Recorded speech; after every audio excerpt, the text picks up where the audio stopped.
Instance can be passed to multiple thread instances. Instances can be passed to the multiple thread instances.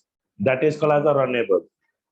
When you extend from thread class से extend करने से क्या होगा, आपका जो application है वो सिंगल थ्रेडेड में पास होगा। रनेबल इंटरफेस में क्या होता है, आपका एप्लीकेशन में आप मल्टी थ्रेडेड एप्लीकेशन यूज कर सकते हो, इसको बोला जाएगा multi threaded application.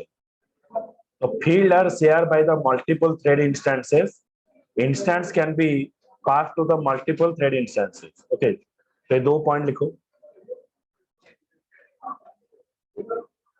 Instance and static field, it must be accessed by the thread with a cursor because it may be changed concurrently by the multiple thread. Instance variable, instance field means the member variable. The member variable can be shared. Okay, and static variable, where static variable is declared? Now static variable is also declared in the class.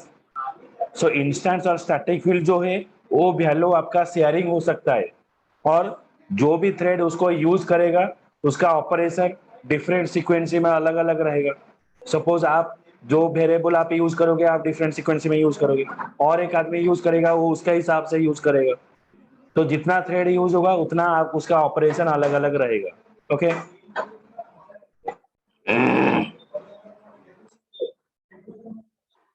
Some variable type are never share. कौन सा variable type share नहीं है ना? Any share data that is immutable. कौन सा variable immutable क्या है? जिसको आप चेंजेस नहीं कर सकते हो। कौन सा वैल्यू चेंजेस नहीं होगा? Local variable. फंक्शन के अंदर जो वेरिएबल होगा उसको चेंज नहीं हो पाएगा। मेथड पैरामीटर, वही पैरामीटर का वैल्यू मेथड के अंदर ही वैलिड रहेगा। एंड एक्सेप्शन हैंडलर पैरामीटर, वो भी वही एक्सेप्शन हैंडलर में वैलिड रहेगा। ओके, तो दोनों लिखो शेयर डाटा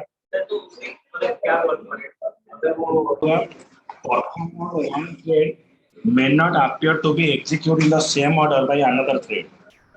मतलब सपोज मैं आपको 2 मार्कर दिखाऊंगा, एक ब्लू और ब्लैक। सपोज आशीष को दूंगा पिक करने के लिए, आशीष पिक करेगा, मे बी वो पहले ब्लू को पिक कर सकता है, मे बी ब्लैक को पिक कर सकता है। तो पहले वो क्या किया, ब्लू को पिक किया, उसके बाद ब्लैक। तुमको अगर दूंगा तुम ब्लैक पिक करोगे, उसके बाद ब्लू पिक करोगे। So it is depend, it is not mandatory. मतलब कोई भी आदमी आकर किसी भी ऑर्डर में उसको चूज कर सकता है। सिमिलर वे एक प्रोसेस में जो सब प्रोसेस चलता है वो सब प्रोसेस किसी भी ऑर्डर में चलेगा, उसमें कुछ कंट्रोल नहीं है, तो किसी भी कंट्रोल में वो काम करेगा। It perform on one thread may not appear to be executed in the same order by another. It may result in out of order execution due to the code optimization. Okay, code optimization use करने से वो out of order execution हो जाएगा। Thread में भी operating on create copy of a share variable. Create copy of share variable, इसका मतलब है क्या? Create copy of share variable, create copy of share variable मतलब अगर एक डेटा के ऊपर हर कोई चाहेगा काम करने के लिए, तो आते टाइम वो काम नहीं होगा। तो मैं क्या करूंगा, सभी को एक एक कॉपी दे दूंगा, तो भाई तुम तुम्हारा कॉपी में काम करो, तुम तुम्हारा कॉपी में काम करो, तुम तुम्हारा कॉपी में काम करो। So every individual person are working in their own copy. काम खत्म होने के बाद उनका इंफॉर्मेशन जाके स्टोर होता है। ओके, तो code optimization they may be operating on cached copy of share variable must be synchronized in their action due to ensure consistent behavior. It have working memory where it keeps own copy of the variable. Working memory क्या होता है? जो cached copy होता है, जो आपको provide किया गया है। ओके, कोड ऑप्टिमाइजेशन आप देखो, आप 5 डेटा स्टोर करोगे, 5 इंटीजर वैल्यू स्टोर करने के लिए आप क्या डिफाइन करोगे? वेरिएबल डिफाइन करोगे। मैं बोलूंगा मैं आरए डिफाइन करूंगा, तो किसका ऑप्टिमाइजेशन होगा? मेरा ऑप्टिमाइजेशन होगा। मैं कम मेमोरी यूज किया, आप 5 वेरिएबल यूज किया। समझ में आया? तो इसको बोला जाता है कोड ऑप्टिमाइजेशन। आप कितना कम समय में और कितना कम मेमोरी। जो कोड ऑप्टिमाइजेशन का मतलब क्या है, आपका 2 चीज दिखा देता है, एक है टाइम भी कम होगा, मेमोरी में भी कम होगा। ओके, तो इसमें इसको बोला था optimisation. Okay,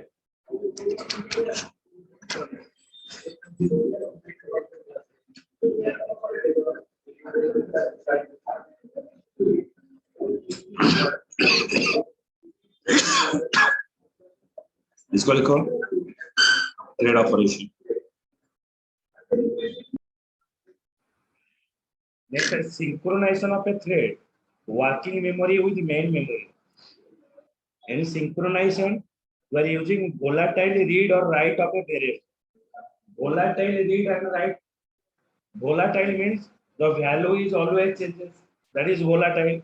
Locking or unlocking of a monitor. Okay, so when you are entering some value, you have to lock it. मतलब अगर एक पैटर्न को मल्टीपल लोग ऑपरेट करना चाहते हैं, अगर कोई इंसर्ट कर रहा है तो उस टाइम पर उसको रीड करने में ब्रेक कर दिया जाएगा। जो रीड कर रहा है तो उसको ब्रेक कर दिया जाएगा। तो ये हो गया लॉकिंग और अनलॉकिंग ऑफ ए मॉनिटर।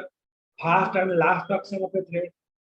जो थ्रेड फास्ट एक्शन में काम किया वो लास्ट एक्शन में वो चीज रहेगा। Action that start a thread और detect that thread as a terminated. जो थ्रेड को स्टार्ट किया है देन वही थ्रेड को वो टर्मिनेट करेगा। ओके, एक्शन जो काम शुरू किया है वही काम को एंड करेगा। तो action that start a thread और detect that thread has terminated. लिखो सिंक्रोनाइजेशन। सिंक्रोनाइजेशन का मतलब एक्चुअली क्या है, फिर और एक बात बता रहा हूं। स्टेप बाय स्टेप काम किया जाए। सपोज थ्रेड क्या है, independent path execution of a program. मैं सुब्रांशु को बोलूंगा चाय बनाओ, वो क्या करेगा, पहले पत्ती डालेगा, उसके बाद दूध डालेगा, उसके बाद गैस लगेगा। तो पहले क्या होगा, वो सिंक्रोनाइज नहीं होगा। पहले गैस लगाना है, उसके बाद जो मिल्क को गर्म करना है, उसके बाद पत्ती डालना है, चीनी डालना है, उसके बाद सर्व करना है। तो ये हो गया सिंक्रोनाइज। थ्रेड में वो सिंक्रोनाइजेशन का कुछ काम है, मतलब जो जब भी आएगा काम करेगा। तो इसको ये जो आउटपुट है, जो अनएक्सपेक्टेड आउटपुट थ्रेड ने दिया, तो इसको एक पर्टिकुलर वे में शो करने के लिए और दिखाने के लिए हम यूज किए सिंक्रोनाइज। ओके, तो लिखो सिंक्रोनाइज।